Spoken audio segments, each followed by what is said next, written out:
Hi and welcome to the new series of the Happier Life Project, brought to you by free mental health and wellness app, My Possible Self. I'm Gabby. If we're meeting for the first time, hello, welcome. A little bit about me, as well as being a radio presenter, producer and podcaster. I'm also a very passionate yogi with 400 hours of teacher training under my belt. And I've been now with My Possible Self for the last couple of years. I absolutely love it. And the mission of this podcast is to collaborate with guests, experts and influencers in the field of mental health and wellness in a way that draws as much helpful information as possible from them in a digestible way that will help you on your mission to live a happier, healthier life. With that in mind, on the show today, to kick things off, we welcome Michelle Elman, a 5-board accredited life coach, author, broadcaster, and public speaker. Named as one of the Sun's most inspirational women in the UK, Michelle quickly established herself as the Queen of Boundaries.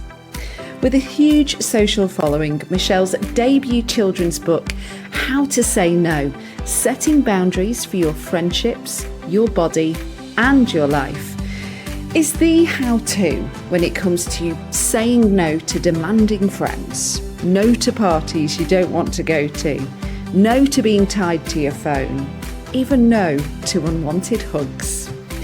This is an empowering, essential and playful guide to setting boundaries that won't just benefit children, it will help adults too. So without further ado, ready to find a healthier, happier you? Let's get started. Welcome, life coach, author, presenter, TEDx speaker, Michelle Elman to the Happier Life Project. Thanks for having me on.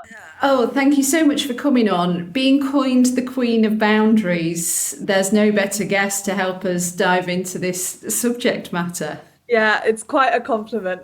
Well, we're going to kind of learn about your story a little bit along the way. And when we come to like boundaries and mental health, when we're looking at, say, topics and areas where it might impact on mental health for good or for bad, I don't know if people would necessarily think about how boundaries could affect their mental health unless perhaps they are really struggling.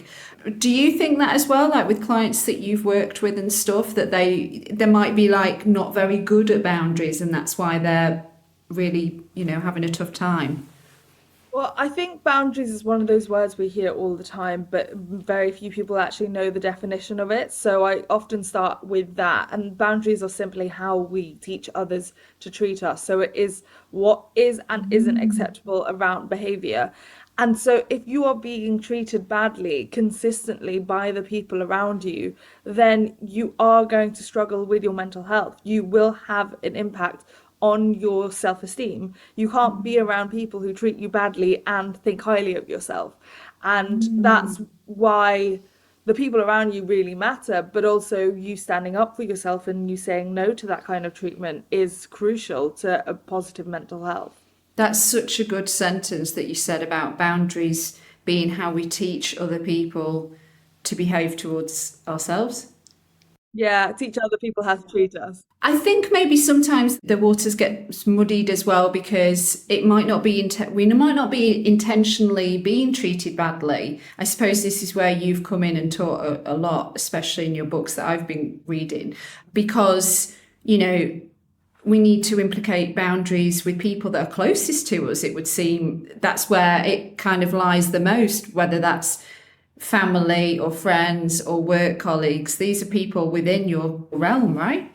Well, I think intention actually doesn't matter at the end of the day. The impact is what matters. So when it comes to communication, it's not about how you intended the communication, it's about how it was received. So if you meant it as a compliment, but it came across as an insult, it's an insult.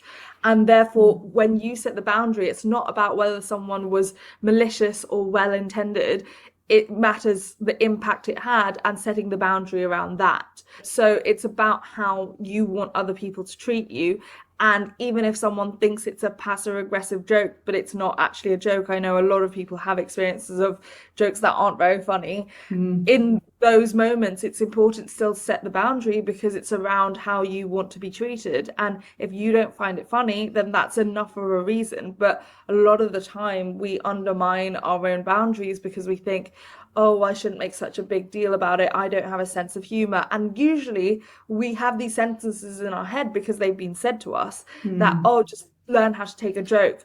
But actually, a lot of the times people are using jokes as a way to disguise how they truly feel. And one of the key things about boundaries is learning how to communicate your needs. So boundaries cannot be taught without teaching communication in general. And one of the Mm. best boundaries is having a very clear policy around saying what you mean and meaning what you say.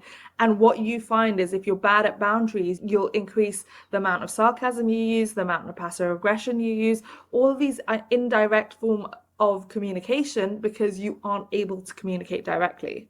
A light bulb moment for me was we've done polls before, or we've reached out to our app users and to our listeners and said, okay, what are the areas you struggle with most in regards to your mental health? And then we'll try to work on more content for you in that area. Number one, and we've done it a few times now, number one is always low self-esteem and low self-worth. And we have done podcasts on, what you can do to improve your self-esteem or self-worth, but boundaries has never been brought up either by me or by the guest. So could we be overlooking, it sounds like we have, like an area that actually we should be looking at? Well, if you have low self-esteem, what usually accompanies that is people pleasing. So doing what everyone else wants you to do, behaving in a way that you ensures that you are liked rather than being respected. And I say ensures that you are liked, but even people pleasers are disliked. So it doesn't even guarantee that you're going to be liked. Yeah. But when you do that, you have no time and energy left for yourself. And someone who has low self-worth won't see that as a priority. But when you have high self-worth, you know that you deserve time for yourself. You know you deserve your own energy. You know that taking care of yourself is more important than taking care of the people around you because you're useless to the people around you if you're not looked after. Yeah. And also, a person with high self-worth is able to say, I'm my number one priority, and I'm not going to be apologetic about that. And actually, that is the way that I believe everyone should operate, because when you're emptying yourselves out in order to be liked by society, be liked by your friends and family around you, all that ends up happening is you end up burnt out and exhausted. Going back to like the people pleasers, and there's many of us, then it's clearly very challenging to set boundaries. Fear of being disliked probably being the fundamental one, or fear of missing out. What's it, FOMO? Yeah. It's real. If you're scared as well about the reaction that somebody's going to have, if they are a more, what's the right word, like dominant presence, or maybe somebody that is prone to flying off the handle or whatever, and your manner is different to that, it's maybe more gentle, then there's that fear of the reaction as well. So how do we cross that hurdle then when we are a people pleaser?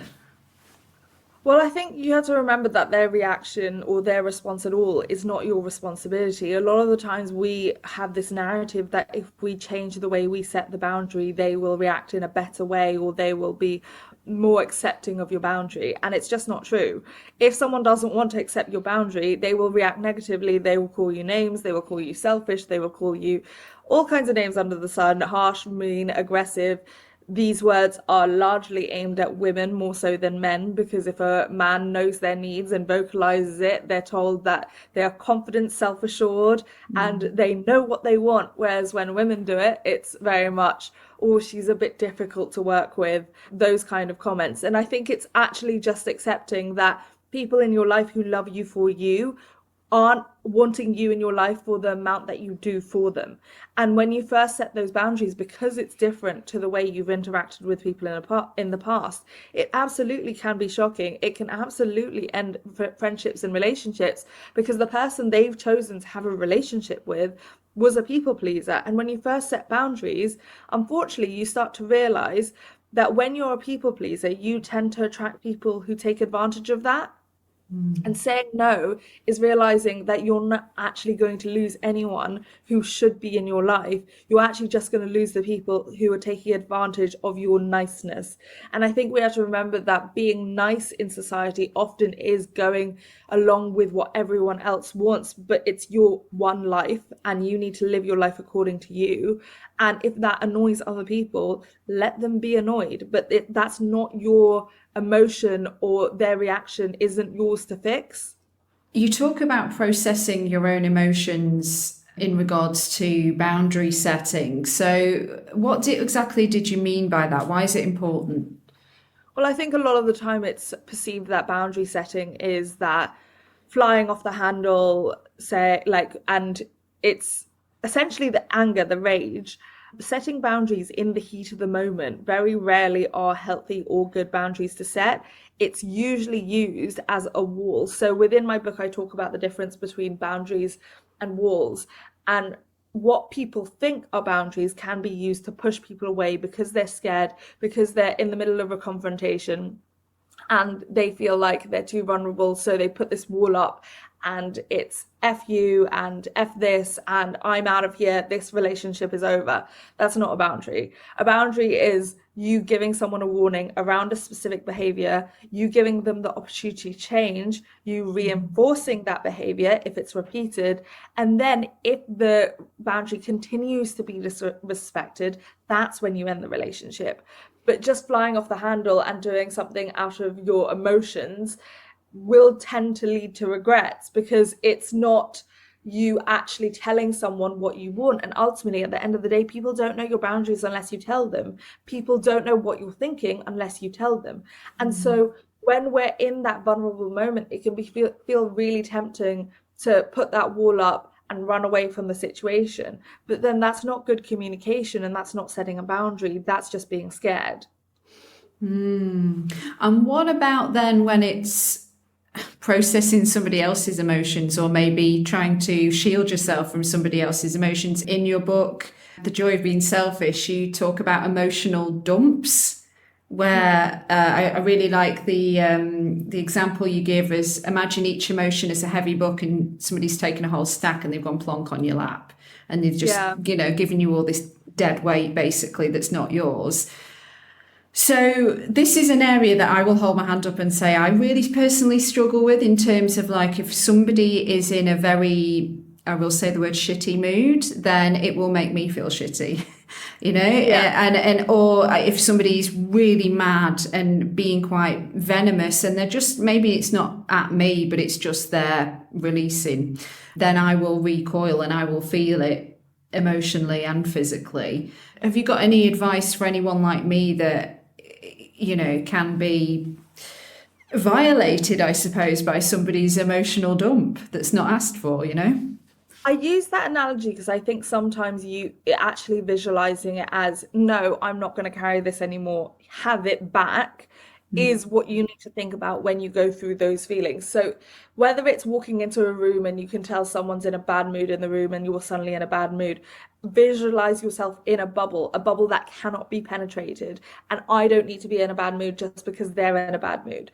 So the same way we have the physical barrier around our body, that is our skin, we need to have a barrier around energy.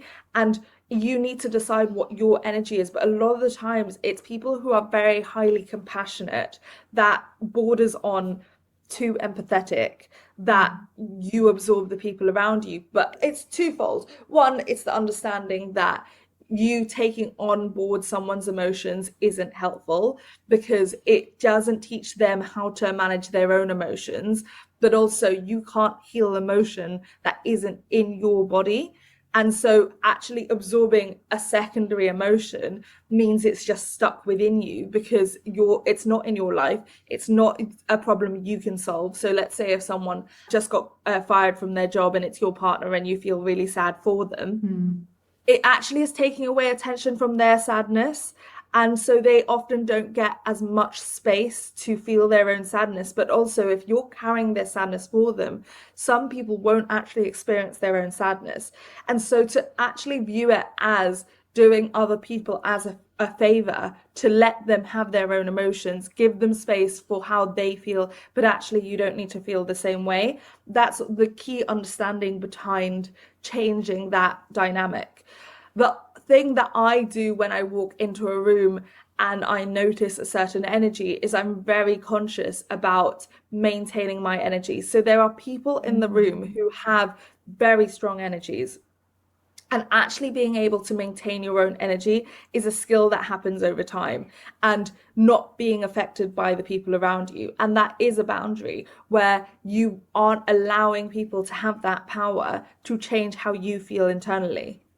Wow. When it comes then to putting a boundary in place, you talk about knowing your values. So is this where we start? It's like what is important to me, and then I can put this boundary in place that needs to be there, basically. Yeah, and it's also about if you know your values and how they are prioritized in your life. So whether that's like work is more important to you than family and friends, which I know sounds like a really stigmatized thing to say because we get taught like family should be the most important and all of these things. I'm not judging your values. Everyone has different values, and your Depends on the values can family. change. Yeah, and it really does depend Yeah. on the family. It really depends on the friends, but it also really depends on the timing in your life. I will say there were points in my life where my work was my number one priority. And I will say now that I'm in my 30s, it's not my number one priority. That there was a time in my life I wanted to build up my career. And what that means is when you're making decisions in your life, it's very clear. So a date comes in, I have a date booked for an evening, a work thing comes in last minute, the work thing's more important because it's a higher priority. I'm on a date with a guy, and a friend was like, hey, emergency, I need your help. Well, my friends are more important than my love life. So I choose my friend over that. It makes the decisions you make so much simpler. But then also when it comes to boundaries, you're allowed to have different boundaries for different parts of your life. There are things that I let friends get away with that I would never let a new guy I'm dating get away with, or even in terms of access. So if a friend texts me, they usually get an instant reply. If work texts me, they usually get an instant reply. When it's someone new I'm dating, if you text me, you will get a reply after work hours because work is more important in my life than my love life. But then things change. My love life is way more important in my life now than my work life is. So my boyfriend will get a reply faster than my colleagues will get a reply. And it's about just knowing yourself. It's understanding what's important to you. And then if you know what's important to you, you can vocalize it to the people around you. How are you so wise? I know, and this is the proof now hearing you speak of why you are the queen of boundaries. Like, where did this passion for helping others in terms of with boundaries come from? Like, I'd love to know a bit about your story. Well, I was a pushover. I sometimes say people pleaser, but the honest truth is I was a pushover. And it actually was born out of the fact that I had quite a wake-up call in my final year of uni when I went to a friend's birthday and I came out to a text on every platform like Facebook Messenger, on WhatsApp. I had my on my text messages, missed calls from my boyfriend. Honestly, I thought someone had died, and I called him back, was like, hey, what's wrong? I was just in a birthday thing, so I didn't want to pick up my phone. And he was like, oh, nothing. You're just usually at my beck and call. And it was that comment that just made me go like, I can't believe not only do you think that, you have the nerve to say that to my Yeah, face. that use of language is what am I, like some kind of pet? Yeah, and but it also the mentality that you think about your girlfriend at the time, he is obviously an ex, but it was that happening and me going, something about my priorities is wrong, but also the way people are treating me isn't okay. And I was in a birthday for an hour, and somehow he felt that entitled to my time and energy that it was so urgent for something that was like he wanted to tell me about his work day, something very like unimportant, that he felt he could interrupt my time in such a extreme way. And then I came home and all my housemates were in the middle of a fight, and I kind of got into the fight because everyone was yelling and screaming. I was trying to calm it down, and by getting involved, one of them said to me, do you know how much we tolerate having to live with you? And it was those two comments back to back from two separate areas of my life that I just went, how have I ended up with people in my life who treat me like this? And because it was two separate areas of my life and two separate situations that just happened to happen back to back, it made me go, what am I doing that's telling people that they can treat me this way? And so it was that light bulb moment where I went, something has to change. The people in my life who think about me this way, who treat me this way, shouldn't be in my life. But when you don't have confidence around your boundaries, you don't have confidence to say, no, no more. I'm not tolerating this anymore. You don't deserve to be in my life. And both those people ended up being cut out of my life very shortly after. But it was the first time I went through actually cutting someone out and saying, hey, no, the way you treat me is not acceptable. And then it was a very slow learning curve around boundaries, largely helped by my own life coach, where I remember sessions where I was sat there and trying to tell someone new I was dating, like, the way they were treating me wasn't okay. And she was sat there going, you just have to reply, this doesn't work for me. And that sentence in itself blew my mind. It was like I knew English as a language, but I did not know those words could work next to each other or that I could say them. And so my first reaction was, I can't say that. And she was like, why? And I was like, because I can't. And it was just this block in me that I was like, how do you say that sentence? What will someone say?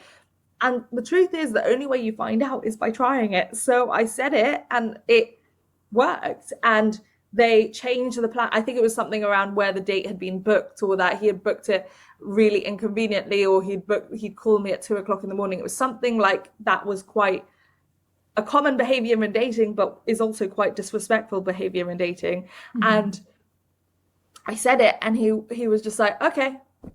And I was like, wow, all of that in my head. And it was just, okay. Yeah. Wow. You realize actually a lot of the fear you build around boundary setting isn't real. A lot of it is around your own fears. And at the time, my own fears were, well, what if he doesn't like me anymore? What if he dumps me? What if I then become like a really difficult, undateable person? And all of those things actually never ended up becoming true. If anything, I think people found it more attractive because when you have boundaries, you know yourself. And so someone can't just treat you the way they want. And sometimes, especially when it comes to dating, it is that pushing of boundaries that people do to see what they can get away with. And when you're insistent on the behavior you expect, it meant that I was upgrading my love life. I was upgrading my social life in terms of my friends so quickly because it was very obvious from the behavior that people show you, but I wasn't listening to it for a really long time. You set a boundary and it gets ignored or broken. Then what? So you want to reinforce the boundary and you want to reinforce it with the consequence. And I think the consequence part is a really key part of boundary setting that a lot of people don't include. And it's, when I say a consequence, it doesn't need to be extreme, but it can be as simple as, if you continue to body shame me, I'll be walking out the room. So it's not always ending the relationship, but it could just be, please, can we stop talking about my body? If you want to continue talking about my body, then feel free to do so, but I will not be a part of the conversation. And it's understanding that you can't control what other people do. So I can't control the words that come out your mouth. I can't control if you want to keep having this conversation. What I can control is whether I'm in the conversation. And so it's always about setting a consequence that you are willing and able to follow through on. Because if you set a consequence that you don't intend to follow through on, that's just an empty threat. And as we know with children, empty threats don't work very well. So with adults, they don't work very well either. It's kind of that thing of a mum in a playground saying, well, then you can't have candy, you can't have candy. And then suddenly they have candy anyway.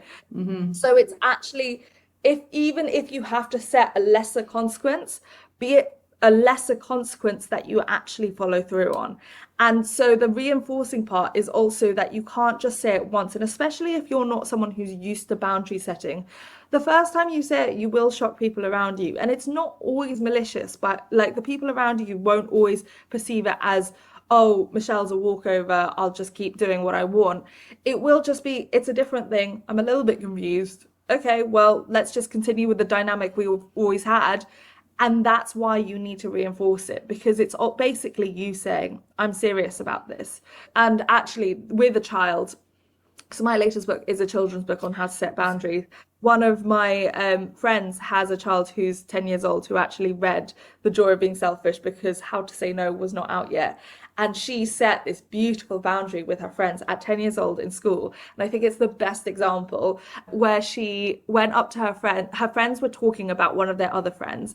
And she said, hey, I don't like it when you talk about our other friends. I don't think you should be talking about people behind their back. And if you're going to do that, I don't want to be a part of the conversation. And I also don't want to be friends. Wow.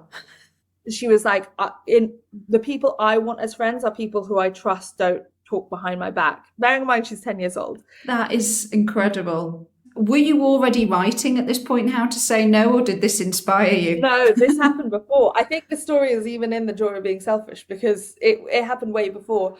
And then she went home, told her mum about it, and her mum was like, wow, this is amazing. The next day she goes to school, her friend does the same thing, and she goes to her friend and said, hey, do you remember that conversation we had yesterday? I'm serious about that conversation. And if you continue to talk about our friends, then we can't be friends anymore because that's not what I'm looking for in friendship. And the friend actually stops talking about her mutual friends. And it's just such a beautiful example because I did write How to Say No because it's the book I wish I had when I was younger. Mm-hmm. And it is the children's version of The Joy of Being Selfish. Mm-hmm. But I think being able to have that language at 10 years old, one of the most important things is she's going to grow up not fearing that being disliked, and also learning that she doesn't have to conform to the people around her.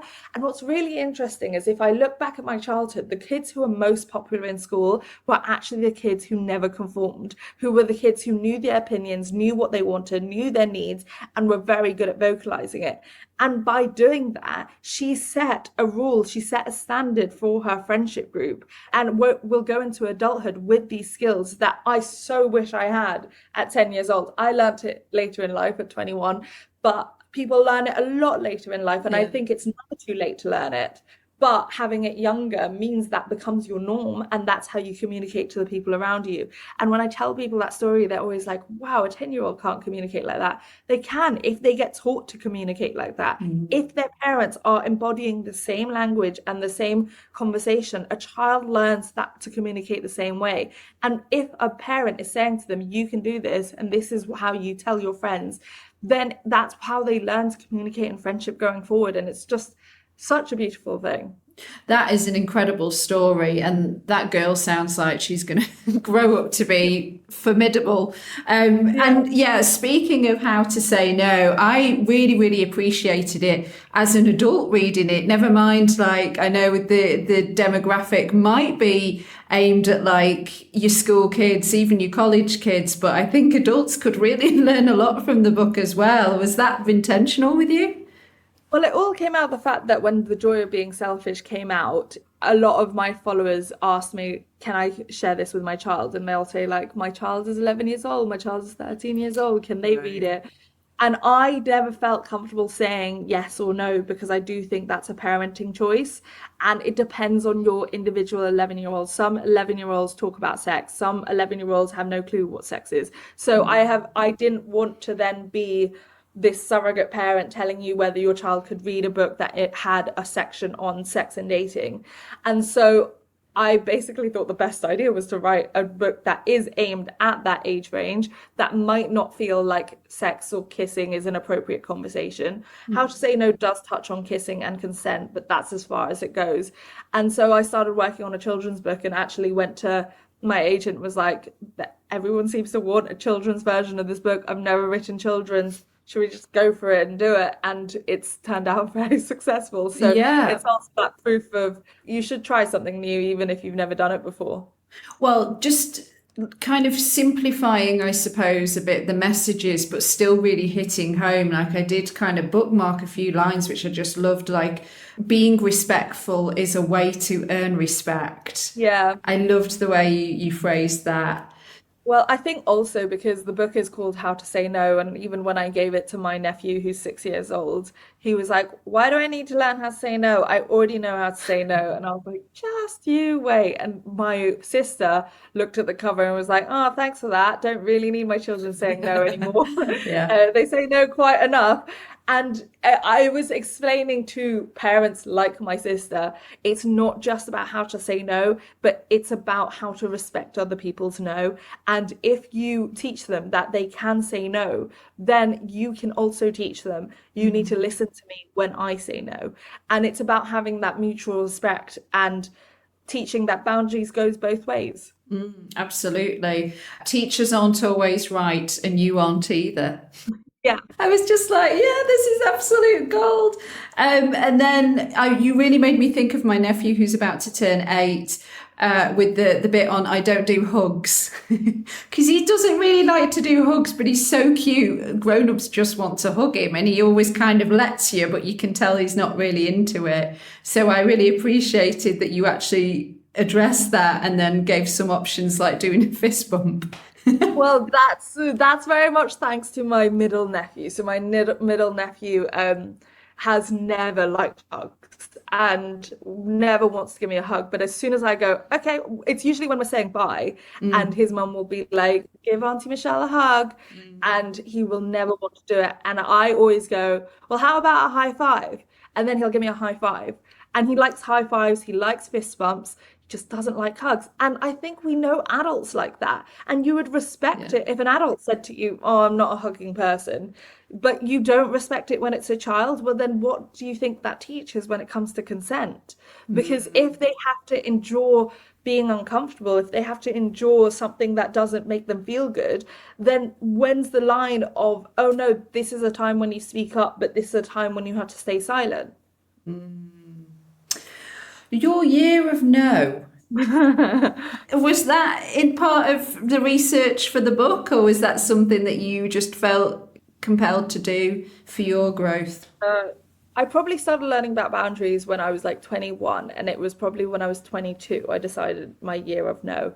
And the example I tell in the book is a friend asked me if I wanted to go to a pub. It's a silly example, but I had just finished a really long work day and I felt guilty to say no. I didn't, but to be honest, I didn't even think about it. I was like, yeah, sure. In my mind, at the time, you get invited, you say yes. Like you don't think twice about it. You're grateful that for the invite, but also, what if you're never invited again? And it did sound like a great night, but I hung up and I was like, oh, wait, this is my year of no. And I'm exhausted. I didn't realize how exhausted I was because I wasn't in the habit of checking in with my feelings. I didn't particularly want to leave the house and I wasn't in the habit of checking in with my needs. And I really needed rest. And so I called my friend back and was like, "Oh, I'm not coming anymore." And he was like, "So what? I spoke to you 2 minutes ago." And I was like, "And yeah, I'm not coming anymore." And this is what I mean. When you first learn to set boundaries, it's clumsy, it's chaotic, you won't do it the right way. And what I've since learned is if you're canceling, you need to give an explanation. But because my rule was in my year of no was not only that I was going to say the word no, but I wasn't going to justify it. I was just tiptoeing around this conversation of going, yeah, I don't want to anymore. Yeah, yeah, yeah, I just don't want to anymore. And actually, I think it took that time to go, oh no, if you cancel, you do need to give a reason. If you're saying no initially, you don't need to give a reason. And my friend thought I was like really strange, and he didn't even end the phone call, just being like, okay, you're acting really weird, but I'll see you another time. And despite how clumsy the conversation was, it did feel empowering because I really enjoyed my evening. The funny thing is, I'm sure I would have enjoyed my evening going to the pub, but it would have been me not listening to my needs. It would have been me again perpetuating this pattern of you want me there, I'm there, rather than inserting this extra step of do I actually want to go? Or am I saying yes to this because I'm so scared to not be invited again? That's not the reason you should say yes. As we start to draw the conversation to a close, when it comes to boundary setting, where is a good place to start for the novice, for the people pleaser? So I was going to say buying the book, The Joy of Being Selfish, but Or how to say no. Honestly, I really appreciated it. I was like, I had the reaction of, like you said, you wrote it wishing you'd have had it when you were younger. I read it thinking, I wish I'd have read this when I was younger. yeah, but actually, the first place to start is the word no. Like it is the simplest, the first boundary we learn. And it's the boundary we usually have as children that gets taught out of us as we grow, sorry, as we grow older and we start to think about how others perceive us. That's what affects our ability to say no. So start with strangers. When a waiter comes over in a restaurant, asks whether you like the food and you very obviously do not like the food, actually say the word no. If you get a haircut and they ask if you're happy and you aren't happy, say the word no. It's about actually giving your no more power so that your yes means something when you say yes. There's almost like a running joke in my family now that when I turn up to events, they're like, oh, she turned up because they don't take me for granted, turn up anymore. And there are certain family friends I do not like, and if they're in the room, I don't come.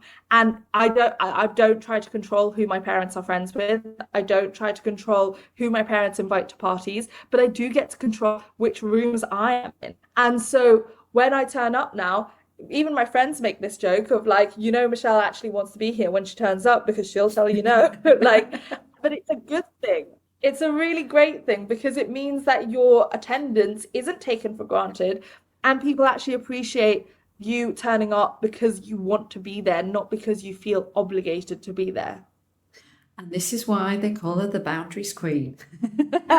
Thank you so much, Michelle. I've got 5 more questions. They're more like quick fire. It's the last 5 in 5. It's like a new feature to close the episode with for this next season. Okay, when and where are you at your happiest? Usually on a beach by a body of water, usually a pool. Nice. What's your favourite thing to do that nourishes your mental health?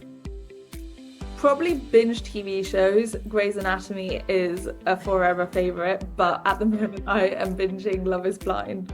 What piece of advice do you now know that you wished somebody would have told you earlier that would have made you a happier person today? It has to be to set boundaries, and that boundaries won't make good people leave your life. It will just get rid of the people who are taking advantage of you. What is the most important one thing that needs to change to make the world a happier place? I think people need to mind their own business more. One of my pet hates is unsolicited opinions, but again, it's down to lack of boundaries. And finally, what is a simple, actionable step that we can take when it comes to setting boundaries that will help us all on our mission to building a happier life? Actually check in with your feelings. So your feelings exist inside your body, and you need to be able to do a body scan and actually know how you feel about a situation. Usually the 2 main emotions that will pinpoint that a boundary has been crossed is anger and resentment. So pay attention to both those emotions. Fantastic stuff. Thank you so much, Michelle. So for more on you, the website is michelleelman.com. Super simple. On Instagram, it's Michelle L. Elman. Thank you again for your time today. I mean, such interesting stuff. And again, it really is very impactful on our mental health. Thank you so much. It was lovely talking to you. Thank you for listening to the Happier Life Project with me, Gabby Sanderson. This concludes today's episode. Just a couple of important notes first. If you are suffering with your mental health, there is a crisis button on the My Possible Self app, which will signpost you to the correct information for immediate expert advice. Those of you who are listening on one of the podcast platforms, the My Possible Self app is completely free to download. You can access all of the content and you don't need to worry about it costing you anything.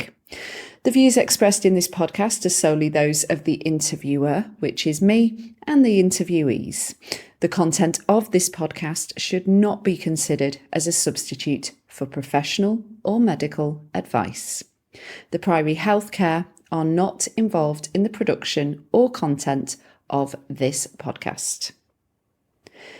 Your support really, truly means a lot, and it enables us to continue doing what we do. So please do subscribe, share with your friends, and leave a review if you found this episode helpful. And to find and follow us on social media, if you don't already, we are at My Possible Self, and I've been at Radio Gabby. Do take care, and I'll see you on the next one.